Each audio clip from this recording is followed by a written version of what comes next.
할렐루야, 반갑습니다. 오늘 본문이 좀 길었죠? 읽으시느라고 고생하셨습니다. 왜냐하면 이 내용은 너무나 잘 알고 있는 예수님이 말씀하신 비유인데 스토리로 되어 있기 때문에 그냥 설교할 때 아주 도움이 됩니다. 여러분이 다 읽었기 때문에 아시는 내용입니다. 오늘 본문은 탕자의 비유 이렇게 잘 알려져 있어요. 그래서 주일학교 때부터 이 영혼 사랑하는 그 내용으로 굉장히 설교가 많이 되었기 때문에 아마 여기 계신 분들도 우리 성도님들도 몇 번씩은 들으셨을 내용입니다. 그런데 이 비유를 자세히 살펴보면 탕자보다도 탕자가 돌아올 때 기뻐하는 그 아버지의 마음이 강조되고 있어요.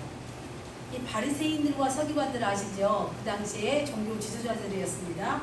이 사람들은 예수님의 그 말씀을 들으러 가까이 나오는 그 모든 세리들과 죄인들을 예수님이 이렇게 영접하고 함께 식사하는 걸 보면서 아주 그냥 아이고 저 사람이 아주 그냥 이 죄인들하고 밥을 먹네 이러면서 예수님을 아주 비난하고 수근수근거렸습니다.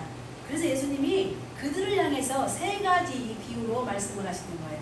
그래서 첫 번째 비유는 뭐냐면은 잃은 양 한 마리를 찾는 목자의 이야기입니다. 그래서 양 한 마리를 잃어버린 이 목자가 99마리의 양을 거기 두고 그 양 한 마리를 찾을 때까지 찾다가 찾으니까 너무 기뻐서 잔치를 베푼다 이런 내용이에요. 자, 두 번째 비유는 뭐냐면 한 드라크마를 잃어버렸다가 찾은 여인의 이야기입니다. 여인은 이 잃어버린 드라크마를 너무나 소중하게 생각하고 계속 구석구석 다 찾았다가 드디어 찾았어요. 너무 기뻐서 친구들하고 잔치를 베푸는 이야기입니다. 세 번째는 이제 오늘 우리 본문에 있는 건데요. 잃어버린 아들을 찾은 아버지의 이야기입니다.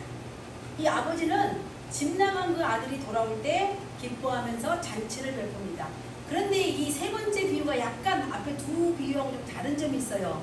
여기서 딱 끝나면은 비슷하잖아요. 그죠? 잔치 베풀어 딱 해피엔딩으로 끝나면 되는데 여기서 보니까 자, 집을 나갔다가 돌아온 탕자를 위해서 잔치를 베풀어 주면서 막 기뻐하는 그 아버지한테 아주 심하게 불만을 막 드러내면서 막 분노를 일으키면서 컴플레인을 하는 큰아들이 짠 하고 등장하는 거예요. 좀 다르죠? 앞에 거하고 좀 다르게 느껴집니다. 그런데 이 세 가지 이 비유를 보면은 공통된 한 가지 주제를 말씀하고 있다는 거예요. 뭐냐면은 이 세 개 비유가 모두가 다 잃어버린 거에 대한 안타까움. 자, 목자와 그 여인과 아버지, 그 안타까운 심정과 다시 찾았을 때 기뻐하는 그 마음, 그것이 나타난 것입니다. 자, 탕자의 비유에서 보면은 여기서 보면 예수님께서 이 비유를 하신 목적이 뭘까? 자, 잃어버린 영혼이 돌아왔을 때 하나님 아버지가 기뻐하신다. 그 마음을 그들이 깨닫기를 원했다는 것입니다. 여기에서 죄인과 또 세리들이 나오잖아요. 그 사람은 둘째 아들, 우리가 아까 본문에 읽어서 아시지만 집을 나갔던 탕자 둘째 아들을 말하고 그 다음에 바리새인과 서기관들은 큰 아들을 말해요. 그러면은 여기서 아버지는 누구일까요? 아버지는 바로 하나님을 말씀하고 있습니다. 자, 예수님은 둘째 아들과 같은 세리와 죄인들이 돌아올 때 하나님 아버지가 기뻐한 것처럼 큰아들과 같은 이 바리새인과 서기관들이 하나님의 마음을 깨닫고 돌아오기를 바라셨던 것입니다. 오늘 본문에 나오는 탕자의 비유를 보시면 진짜 탕자는 누구일까요? 퀴즈입니다. 자, 아버지 유산을 받아가지고 허랑방탕하게 다 소비해버리고 빈 털터리가 돼서 거지가 돼서 돌아온 작은 아들일까요? 아니면 집으로 돌아온 동생에게 호의를 베푸고 잔치를 베푸는 아버지에게 분노를 나타내는 큰아들일까요? 누가 더 탕자인 것 같습니까? 큰아들이요. 둘 다 탕자입니다. 두 아들 모두가 탕자라는 거예요. 자, 아버지에게는 집을 나간 둘째 아들만 잃어버리는 아들이 아니라 집에 있었는데도 아버지 마음을 몰랐던 큰아들 역시 잃어버린 아들이었다는 거예요. 오늘 예수님의 이 비유의 말씀을 통해서 왜 두 아들 모두가 탕자인지 살펴보면서 탕자가 회개하고 돌아올 걸 기다리면서 또 잔치에 초대하는 그 아버지의 마음을 깨닫는 은혜가 있기를 간절히 바랍니다. 자, 이제 본문으로 돌아가서 자, 돌아온 탕자 둘째 아들부터 살펴보겠습니다. 내용이 길기 때문에 제가 거의 설명하는 식으로 그냥 본문을 따로 읽지 않겠습니다. 다 읽으셨기 때문에 어떤 사람에게 두 아들이 있었는데 그 둘째 아들이 맹당한 거예요. 그래서 둘째 아들이 아버지한테 재산 중에서 내가 받을 상속분이 있으면 미리 달라는 거예요. 그런데 아버지가 어쩐 일인지 그 살림을 각각 나눠줘요, 아들한테. 자, 그리고 자, 사람에게는 사람이 아니라 아들은 아버지 유산을 받을 자격이 있어요, 없어요? 당연히 있습니다. 특별한 경우가 아니면은 아주 특별한 경우들이 있어요. 부모님이 다 교회나 뭐 어디 사회단체 도네이션을 해버리지 않은 이상은, 유언장을 따로 작성하지 않은 이상은 아들이 자식들이 물려받죠. 그런데 자, 유산은 언제 받냐면 아버지가 돌아가셔야 받는 거잖아요.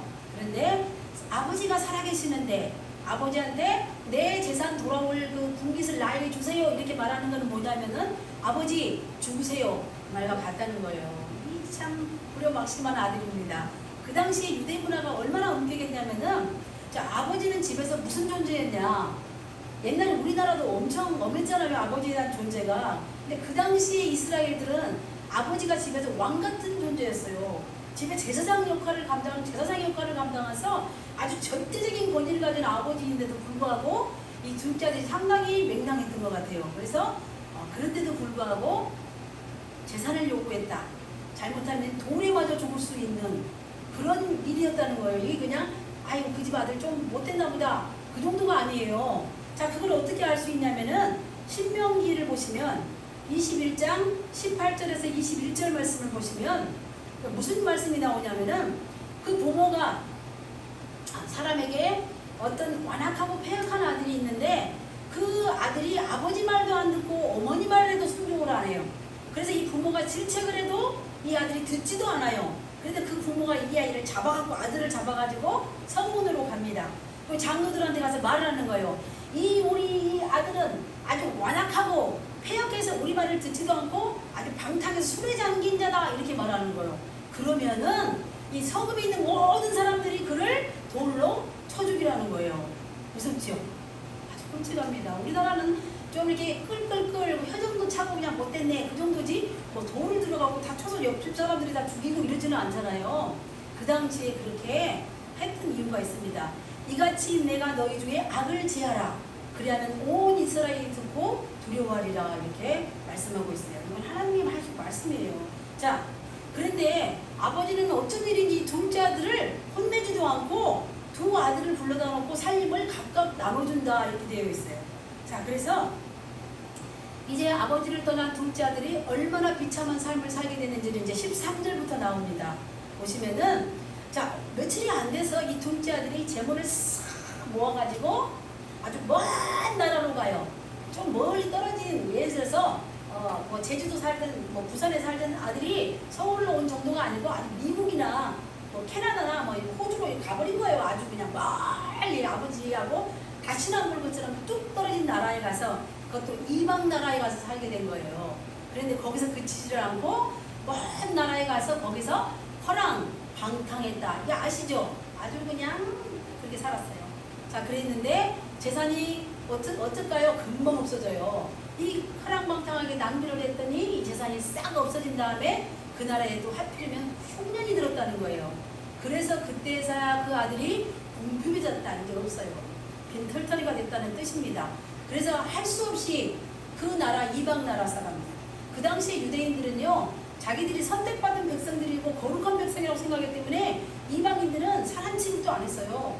아주 개 취급을 하고 상종도 안 했는데 이 작은 아들이 거기 가서 그 이방 나라 사람들한테 얻어먹고 살게 된 거예요. 거기가 종이 됐다고 말해요. 자, 그리고 붙여 살았다는 건 그 돈을 받고 종이 돼, 종노릇을하고 살아게 됐는데 그 사람이 어떻게 했냐면 이 아들을 들에 가서 돼지 치는 일을 시켰단 말이에요. 유대인들은 돼지고기 안 먹잖아요. 구약에 보면 돼지고기 안 먹잖아요. 그런데 돼지 치는 일을 했는데 제일 밑바닥에 우리나라 조선시대 보면 백정들 있잖아요. 그런 사람들처럼 아주 그냥 천빈 같은 일을 맡아갖고 했는데 그런데도 흉년이 들어서 먹을 게 없으니까 돼지가 먹는 그 쥐염 열매를 먹으려고 해도 그거를 주는 사람도 없었다. 이렇게 성경이 기록한단 말이에요. 쥐염 열매를 보니까 콩같이 생긴 이렇게 그런 거더라고요. 보면 일단 나는 홋카이도 가면 그 비슷한 거 있어요. 그 콩꽃 껍질까지 까먹는 거 있잖아요. 그걸 돼지들이 먹었던 것 같아요. 그것조차도 먹을 수가 없었다는 거예요. 그 정도로 궁핍한 삶을 살게 된다는 거예요. 둘째 아들은 내가 아버지만 떠나면, 아버지가 그 지켜야 되는, 집안에서 지켜야 되는 그 룰들이 있잖아요.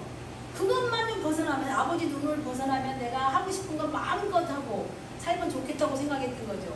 아버지하고 있을 때 그게 얼마나 그게 소중한 건지를 작은 아들은 깨닫지 못하고 할 수만 있으면 멀리 떠나갖고 아주 자유롭게 살고 싶었는데 아버지를 떠나서는 결코 행복할 수가 없었다는 거예요. 자, 아버지와 아들의 관계는 무슨 관계냐? 요한복음 15장 5절에 보면 이런 말씀이 있습니다. 예수님께서 하신 말씀이에요. 나는 포도나무요, 너희는 가지라. 그가 내 안에 있고 내가 그 안에 있으면 사람이 열매를 많이 맺나니 나를 떠나서는 너희가 아무것도 할 수가 없느니라. 자, 예수님은 포도나무, 우리는 뭐예요? 가지예요. 자, 포도나무가 나무에 딱 가지가 붙어 있어야지 생명이 있는 거지. 가지가 나무에서 뚝 떨어져 나가는 순간 한동안은 이게 풀어서 살아있는 것처럼 보이지만 결국 죽은 거예요, 그때부터는. 그래서 이 아버지와 아들의 관계도 마찬가지라는 거예요. 불가분의 관계요. 뗄래야 뗄 수가 없는, 붙어 있어야 사는 그런 관계인데 이 작은 아들이 그걸 몰랐다는 거예요.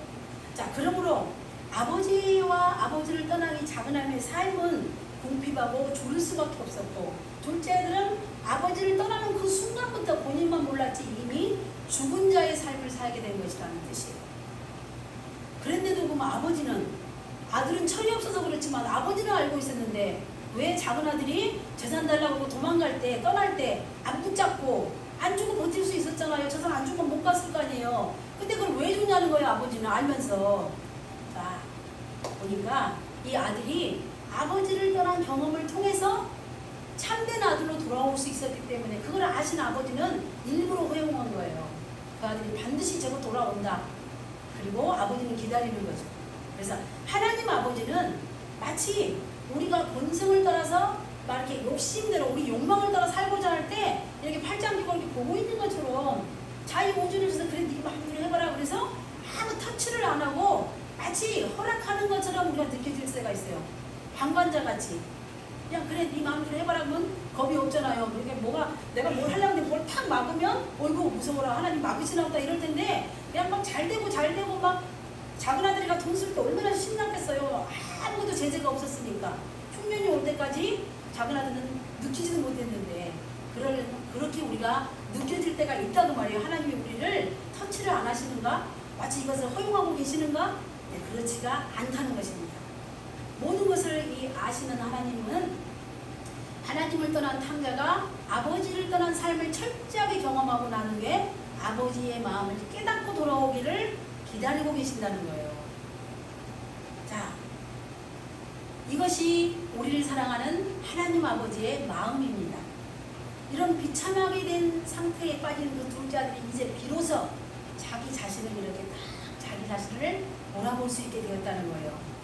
17절에 보면 아들이 어떻게 한탄을 하냐면은 스스로 돌이켜서 내 아버지 집에는 양식이 풍족한 품꾼이 얼마나 많은가 나는 여기서 줄여 죽는구나 이렇게 탄식해요. 여기에서 스스로 돌이켜 이러잖아요. 그러니까 스스로 돌이켰다 그러니까 이것은 제정신이 돌아왔다는 뜻이에요. 마치 우리가 이거에 제정신이 돌아왔다니까 드디어 작은 아들이 회개를 했나 보다 이렇게 생각하는데 회개했다는 의미는 아니에요. 그냥 정신을 차리고 보니까 내 꼴을 보게 된 거라는 뜻이에요. 자, 이제는 자기가 이제 밑바닥 인생의 가장 밑바닥에 더 이상 내려갈 데가 없잖아요. 돼지가 먹는 게 쥐염열매 좀 먹으려고 그래도 죽는 사람이 없을 정도로 궁핍하게 됐는데 그때서야 자기가 비로소 나는 죄인이었구나 하고 깨닫는 거예요. 자기의 참 모습을 보게 된다는 것입니다. 18절에 보면은 놀라운 반전이 일어납니다. 내가 일어나 아버지께 가서 아버지 내가 하늘과 아버지께 죄를 지었사오니 지금부터는 하나님 아버지의 아들이라 일컬음을 감당하지 못하겠나이다. 나를 품꾼의 하나로 보소서. 나 그렇게 말해야지. 그리고 생각하고 나서 이제 벌떡 일어나는 장면이 나와요. 자, 집을 나간 아들을 기다리는 아버지에게는 어떤 소식이 가장 기쁜 소식이겠어요? 그렇죠. 아들이 돌아온 거가 그게 제일 기쁜 소식이죠. 직량한 아들을 기다리는 아버지의 기다리는 소망이 뭐겠어요? 뭐가 기쁘겠어요? 그 아들이 돌아올 때 기쁜 거잖아요. 자, 그런데 회개는 자신이 얼마나 죄인인가 이걸 깨닫는 데부터 회개가 시작되면 시발점이 된다는 거예요. 그런데 우리가 깨닫기만 하고 돌이키지를 않으면 어떻게 돼요? 후회로 그냥 끝나는 거예요. 후회를 했는데 깨달음이 왔으니까 내가 후회를 해요. 내가 왜 그랬을까? 내가 그때 왜 그랬을까? 후회를 하는데 가만히 있다. 어쩔 수가 없어. 에이, 끝났어 이제. 그러면 그건 후회로 끝나는 건데 돌이켜서 내가 그것을 벗어나려고 딱 이루는 순간 내 인생이 달라진다는 거예요. 그게 진짜 회개예요. 이게 뭐냐면 하나님이 우리가 딱 이렇게 우리 인생 목표가 지난번에 설명을 드렸는데 자, 하나님을 향한 삶을 살게 우리가 세팅되어 있어요. 그런데 우리가 하나님을 향한 삶을 살고 있다가 이게 잘못하고 내가 이 과정이 여기가 하나님으로 가야 되는데 내가 벗어났단 말이에요. 이걸 깨닫는데 여기서 그냥 멈춰서 안 돌아오고 그냥 할 수 없어 주저앉으면 끝나는 거 후회로 끝나지만 터원에서 돌아와서 다시 내 삶을 아버지께로 향하게 돌리면 이게 회개라는 거. 그런 진짜 회개가 일어나는 것은 하나님의 은혜라는 것입니다. 20절에 보시면은 이에 일어나서 아버지께로 돌아가니라. 아직도 거리가 먼데 아버지가 그를 보고 친히 여겨 달려가 목을 안고 입을 맞췄다. 이렇게 놀라운 장면이잖아요. 감격스러운 장면이에요. 자, 둘째 아들은 자기 상태를 깨닫고 후회하고 탄식을 그치지 않고 그 자리에서 일어났다는 거예요. 그리고 어떻게 했어요? 아버지에게로 갔다는 거. 돌아가니라 그랬잖아요. 이것이 바로 하나님의 은혜라는 것입니다. 자, 그런데 이 은혜는 회개하고 아버지께로 돌아가는 이 은혜는 스스로 하는 것이 아니라 하나님의 은혜로 우리가 깨달을 수 있다는 거예요. 하나님 은혜가 우리에게 부어지지 않으면 우리가 너무 완악한 존재들이라서 죄인인 것을 깨달을 수가 없어요. 아까 우리 윤영 목사님 막 대표기도할 때 막 이야기 많이 고백했잖아요. 내가 죄인이고 내가 이 모양 이 꼴인 걸 깨닫는 거는 뭐냐? 내가 대단해서 그런 게 아니라 하나님의 은혜가 내게 부어졌을 때 성령이 나를 조명할 때 그때가 내가 보이기 시작할 때 그때가 회개의 시발점이라고 그랬잖아요. 그런데 자, 그렇다면은 탕자가 집으로 돌아올 수 있었던 그 원동력 그거는 뭘까요? 탕자의 의지가 강했을까요? 아버지의 사랑이 강했을까요? 하나님, 그렇죠. 동자입니다. 그렇지만 누가 더 강했냐면은 탕자가 물론 그런 결단을 한 것도 중요하지만 그렇게 회개할 수 있는 은혜를 부어주시고 그것을 끌었던 탕자가 돌아올 수 있는 힘은 뭐냐? 아버지의 사랑을 탕자가 믿었다는 거예요. 내 아버지에 돌아가면 내가 최소한 아들이 생각할 때는 내가 아들로는 인정 못 받아도 내 품꾼의 하나라도 내 아버지가 날 받아주지 않을까? 그거를 기대하고 돌아왔는데 놀라운 반전은 뭐냐면 아버지는 그런 아버지가 아니라는 거예요. 그냥 아들이 실제로 21절에서 그렇게 고백을 합니다. 아까 생각했던 대로 말해요. 아버지, 내가 하늘과 아버지께 죄를 지었사니 나를 아버지로 아들이라 일컬이지 마세요. 나 그렇게 부르는 걸 감당하지 못하겠습니다. 이렇게 말했지만 아버지는 들은 척도 안 해요. 대답도 안 해요. 왜? 아버지 생각은 달라요. 어떻게 다르냐? 아버지는 그 아들에게 종들에게 좋은 옷을 갖다 입혀라. 가장 좋은 옷을 갖다 입혀라. 그리고 손에 가락지를 끼우고 발에 신을 신기라. 아들의 뒤를 바로 회복하는 거예요. 그게 아버지예요. 이것이 아버지가 멀리서 터덕터덕 걸어오는 아들을 쫓아가서 목을 안고 끌어하는 것도 아버지고 아들이 이렇게 겸손한 척하고 말을 해도 아버지는 바로 신분을 해주는 건 아버지예요. 아들을 측은히 여기는 그 아버지의 마음, 그것이 바로 하나님 아버지의 사랑이라는 거예요. 이 사랑이 모든 것을 회복시켜 주십니다. 탕자는 솔직히 말해서 돌아올 때 아버지의 사랑을 의지하고 왔다 하지만 아버지 사랑이 의지가 돼서 왔지만 더 큰 사랑을 아버지 사랑이 더 커서 그가 아버지 집으로 돌아왔지만 아버지가 솔직히 용서해줄지 안 해줄지 어떻게 알아요? 아들 입장에서 재산 다 말아먹고 왔는데. 그리고 아까 신명기에서도 말했지만 이제 저 아들이 올 때 동네 사람한테 멀쩡 발견되면 어떻게 되겠어요? 아이고 저거 그냥 돌을 가지고 그냥 죽여도 그 나라 법이 괜찮은데 돌에 맞아 죽을 수도 있는 상황이었어요. 그리고 감히 아들 신분으로 회복할 거라고는 기대도 못했을 거예요. 그런데 아버지가 이렇게 다 회복시켜 주셨다는 거예요. 왜 아버지는 이렇게 아들의 신분을 다 해결해주고 용서해주고 또 기뻐했을까요? 그리고 또 잔치까지 베풀었을까요? 탕자가 누구기 때문에 그래요? 아버지의 아들이기 때문에 그렇습니다. 아들은 그런 거예요. 종은 종이고 아들은 아들인 거예요. 여러분들 천국 가면 지금은 우리가 막 천사가 막 이렇게 막 와 천사님 막 대단하잖아요. 그렇지만 천국 가면 우리가 하나님의 아들로 천국에 들어가면 누가 와서 우리 수종을 들겠어요? 천사가 와서 우리 수종을 듭니다. 우리가 왜? 우리가 하나님의 아들이기 때문에 그래요. 이 아들의 신분은 정말 대단한 겁니다. 아무리 탕자가 돌아왔다고 해도 아버지의 사랑이 없었다면 아들은 절대로 신분을 회복하지 못했을 것입니다. 그래서 이 아버지의 사랑이 얼마나 대단하냐, 이거를 로마서 8장 38절에서 39절에서는 이렇게 말씀하고 있어요.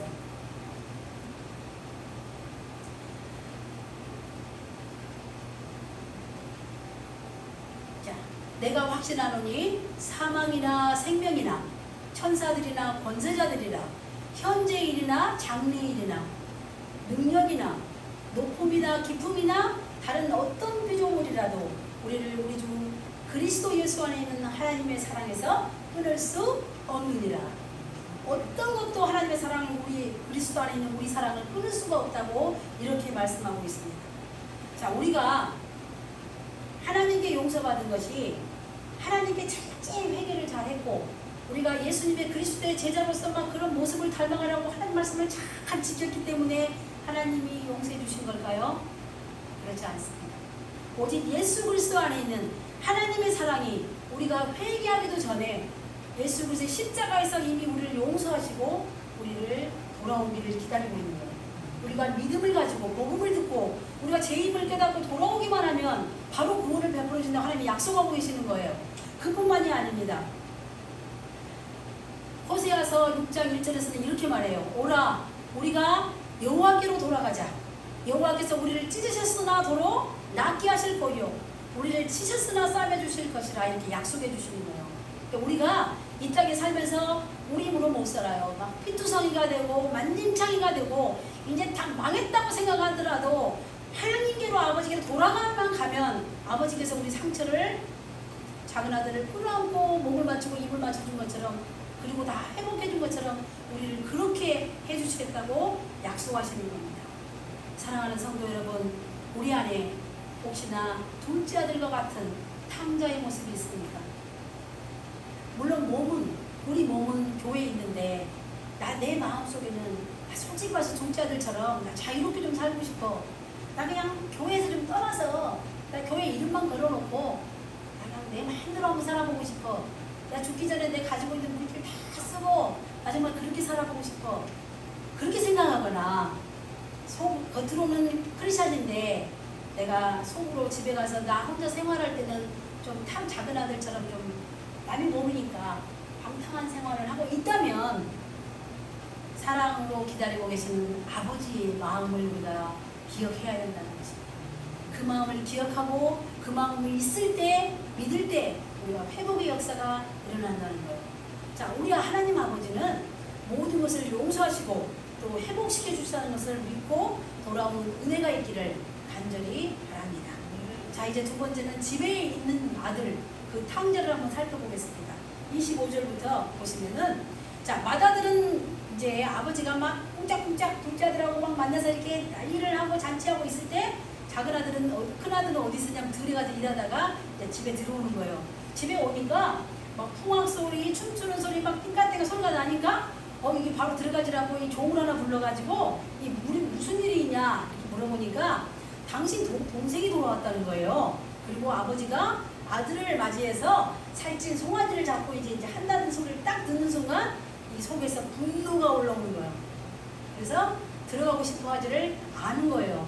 큰아들이 안 들어오니까 아버지가 얼마나 그 옆에 사람 다 모여서 잔치하고 있는데 아들이 안 들어오고 바깥에서 이거 어떻게 했어요? 아버지가 바깥으로 나오야 되는 거잖아요. 나와서 아버지한테 아들한테 말하는 거예요. 나오니까 아버지한테 아들이 이렇게 컴플레인을 해요.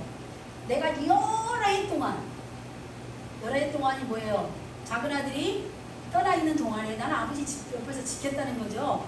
아버지를 섬겨서 명을, 아버지 말씀을 어긴 적이 없는데 내게는 염소 새끼 한 마리도 안 주더니, 내 친구들하고 좀 할아버지 염소 새끼 한 마리도 안 잡아주더니, 이 아버지 살림을 창녀들하고 탁 삼켜버리고 뭐 잡사불고 온 이 둘째 아들, 당신의 이 아들은 어째서 이 아들을 위해서 살찐 종아리를 잡아서 지금 잔치를 벌리십니까? 이렇게 지금 분을 떨고 있는 거예요. 아버지하고 같이 집에 있었다고 해도 아버지의 마음을 이해하지 못하고 화를 내고 있는 이 첫째 아들이 바로 이 아들도 역시 탕자라는 거예요. 예수님께서는 이 큰아들의 모습과 같은 이 바리새인과 서기관들이 잃어버린 영혼들이 주께로 돌아오는 것을 기뻐하는 그 하나님 아버지의 마음을 깨닫기를 원하셨습니다. 자, 그들은 큰아들처럼 자기들은 우리는 의인이야, 우리는 선택된 백성이야 그러면서 아버지의 마음을 몰랐기 때문에 그들은 참 자유를 누리지 못하고 살았던 거예요. 큰아들이 그 다음에 보시면은 아버지가 너는 나 항상 너와 함께 있으니 내 것이 다 내 것이로 돼. 아버지 안에 우리가 있을 때 다 아버지께 낼 거잖아요. 그런데 우리도 마찬가지예요. 우리가 구원받고 하나님의 자녀가 되는 순간 천국의 모든 하나님 아버지께 우리 것인데도 그것을 알지를 못했기 때문에 누리지를 못했다는 거예요. 너무나 불쌍하잖아요. 그래서 아버지는 큰아들을 그 마음을 이해하고 헤아렸기 때문에 큰아들에게도 설명을 하는 거예요. 막 혼을 내지 않고 너 왜 그래 그러는 게 아니잖아요. 지금 아주 간곡하게 큰아들한테 이야기를 합니다. 불쌍하기 때문에 큰아들도 아버지가 잔치에 초대하기 위해서 이제 이렇게 타이르는 거예요. 우리에게도 이런 큰아들의 모습이 있지 않냐는 거예요. 큰아들처럼 우리가 하나님을 섬긴다고 교회에 소속을 두고 나는 크리스찬이야 이렇게 말하면서 내가 말씀대로 사는 것처럼 다 착하게 보이는데 마음으로는 교회 와서 둘째 아들이 누구라 그랬어요? 죄인과 세리들. 우리가 생각할 때 저거 진짜 죄인이지. 교회 다니면서 왜 저따구로 하고 사는지 더 이해를 못하겠어. 이런 사람들을 불편해한다는 거예요. 우리 마음속에. 큰아들처럼. 큰아들이 생각할 때는 아버지 재산을 다 창이들하고 먹어버리고 오는 아들을 두고 패고 그냥 어떻게 내쫓아도 속이 시원치 않을 바에 무슨 살찐 송아지를 잡아서 잔치를 벌리냐고 지금. 그러니 그런 돌아온 창자가 예수님의 사랑을 받는 걸 견딜 수가 있겠냐는 거예요. 교회 안에서 내가 마땅치 않은 사람들이 뭔가가 혜택을 받고 은혜 받는 걸 보면 불편해하는 그게 큰아들, 그게 바리새인들의 모습인데 그런 모습이 우리에게는 없냐는 거예요. 그러므로 우리가 볼 때 잃어버린 영혼은 교회 밖에만 있는 게 아니라는 거예요. 이 교회 안에도 멀쩡한 이 교회 안에도 다 순한 양들 같은데 여기에도 큰아들 같은 탕자가 여기도 있다는 거죠. 하나님을 모를 때는 우리가 율법에 잣대를 대고 다른 사람을 판단하고 정죄해요. 자기 방식으로 하나님을 섬기면서 내 스타일이 아니면 화를 내는 자기 자신이 잃어버린 영혼인지도 모르고 있는 불쌍한 영혼들이 있다는 것입니다. 그런데 하나님 아버지는 여기 있는 이 아버지가 하나님 아버지잖아요. 아버지는 큰아들도 역시 사랑하신다는 거예요. 이것이 큰아들 사랑하는 아버지의 마음이에요. 얘야 들어가자. 그리고 초청하는데 우리는 혹시라도 우리에게 이 큰아들 같은 마음이 있다면 우리가 돌이켜서 아버지가 부르는 그 잔치에 참여하는 우리 모두가 되기를 간절히 바랍니다. 자, 세 번째는 우리가 아버지의 마음을 살펴보겠습니다. 아버지의 마음이 그렇습니다. 아버지가 제사를 나눠줄 때 둘째 아들이 요청했지만 두 아들에게 각각 나눠줬다고 했어요. 큰아들은 이미 그 제사를 받고 누리지를 못했잖아요. 그래서 큰아들에게 이 말을 한 다음에 더 추가로 하는 말이 네 동생 봐라. 네 동생은 그냥 동생이 아니다. 죽었다가 살아났다. 내가 잃었다가 얻었기로 우리가 즐거워하고 기뻐하는 것이 마땅하다. 이렇게 말해요. 아버지는 큰아들이 아버지의 마음을 이해하고 아버지와 같은 마음을 품기를 원했습니다. 아버지를 떠난 순간 이 작은 아들은 이미 죽은 아들이라고 그랬잖아요.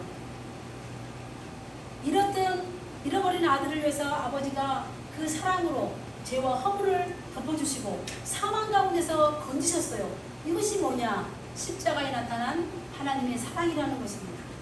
이 은혜를 받은 우리는 모두 그리스도 안에서 형제고 자매입니다.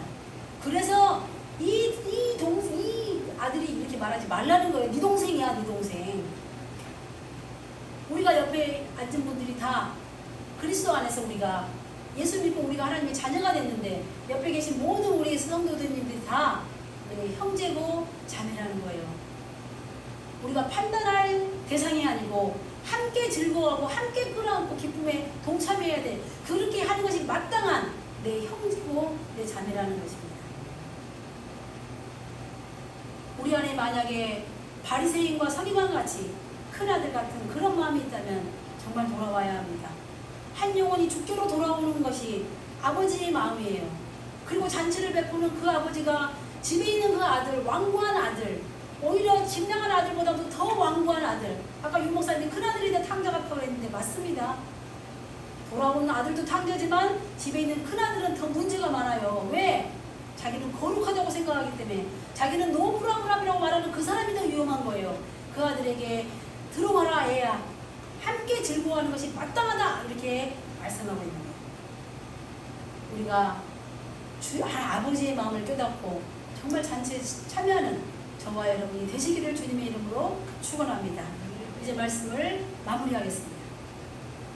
예수님은 이 탕자의 비유를 통해서 서기관과 바리새인들이 탕자인 그와 같은 탕자인 두 아들이 모두 아버지가 두 아들을 사랑하신 것처럼 영혼을 사랑하는 분이라는 것을 말씀하시고자 하셨습니다. 하나님은 사랑이십니다. 우리가 맨날 고백하듯이 하나님은 사랑이십니다. 우리 다 같이 한번 해보시겠습니다. 하나님은 사랑이십니다. 옆에 분들한테 한번 더 큰 목소리로 한번 해보시고 웃으면서 표정을 막 하나님은 사랑이십니다 이게 아니고 하나님은 사랑이십니다.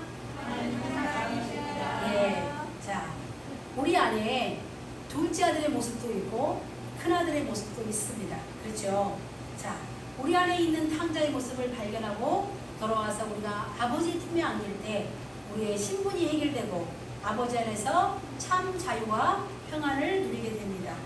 그러므로 만일 우리가 입술로는 예수님을 믿는다 이렇게 말하면서 마음으로는 탕자처럼 아버지를 떠난 삶을 살고 있다면 깨닫는 그 순간 그 자리에서 일어나서 아버지께로 향해야 합니다. 이럴 때 아멘 하시면 얼마나 좋겠어요. 그죠? 아멘. 자, 그리고 또 만일 우리가 하나님이 주시는 그 은혜를 누리지 못하고 불평하며 분노하는 자리에 있다면 그 자리에서 일어나서 아버지께로 향하여야 합니다. 만일 우리가 다른 사람을 판단하고 정죄하는 자리에 있다면 그 자리에서 일어나서 아버지께로 향해야 합니다. 예수님께서는 이런 자를 찾기 위해서 하나님의 뜻을 이루기 위해서 이 땅에 오셨습니다. 그리고 십자가에서 하나님 아버지의 사랑의 마음을 증거하셨습니다. 아버지가 탕자 아들의 죄를 지고 죽으신 것이 십자가의 사랑입니다. 이 사랑이 우리를 구원합니다. 누구든지 예수님을 믿으면 구원을 받습니다. 이전에 모든 죄들이 죄가 가려지고 용서를 받고 새 사람이 됩니다. 이것이 복음입니다. 하나님의 은혜로 말미에서 우리가 복음을 듣고 구원을 받은 우리도 다른 사람에게 이제 복음을 전해야 한다는 것입니다. 탕자인 우리가 아버지의 마음을 깨닫고 돌아와서 그 품에 안겨서 참 평안과 자유를 누리는 것처럼 이제 돌아와야 될 탕자들에게 아버지의 마음을 전하는 저와 여러분이 되시기를 주님의 이름으로 축원합니다.